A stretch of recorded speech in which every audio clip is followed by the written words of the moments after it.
नमस्कार विद्यार्थी मित्र, आज आपण इंग्रजीमध्ये जे आपण इंग्रजी उच्चार शिकत आहोत त्या इंग्रजी उच्चारामध्ये आज अतिशय नाविन्यपूर्ण गोष्ट शिकणार आहोत.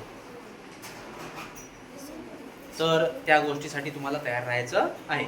बघा या ठिकाणी मी काही शब्द लिहिले आहेत, बी आणि यल. आता याच्यामध्ये हे जो पहिलं अक्षर आहे याचा अर्थ उच्चार ब्ल. काय म्हणायचं? ब्ल. काय म्हणायचं? आता इथं सी आणि यल आहे, मग काय होईल? क्ल. काय होईल? क्ल. म्हणजे पहिलं अक्षर अर्ध, दुसरं अक्षर पूर्ण. पुढे F L S L G L P L S L S M. मग आता असे अक्षर आपल्याला पाहायचे आहे किंवा एक अक्षर आहे त्याच्या मागून यल लागलेला आहे. हा, समजा आता तुम्हाला सांगतो मी. बघा, डी एल चं झालं, सी एल चं झालं.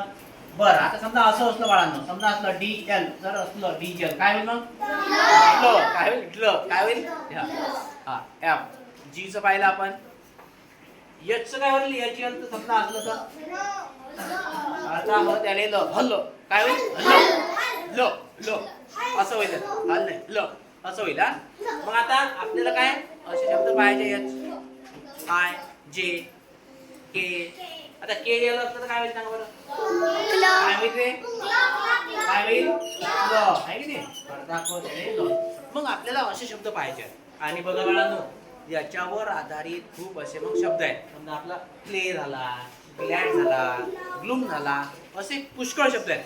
ते आपण शांततेत उद्या पाहणार आहोत. मात्र आज तुम्हाला या शब्दांची प्रॅक्टिस भरपूर करायची आहे. आहे ना सोपं? आज करसाल तुम्ही याची प्रॅक्टिस नक्की?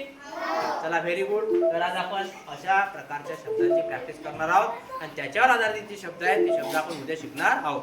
आजच्या दिवशी आपण इथेच थांबूया.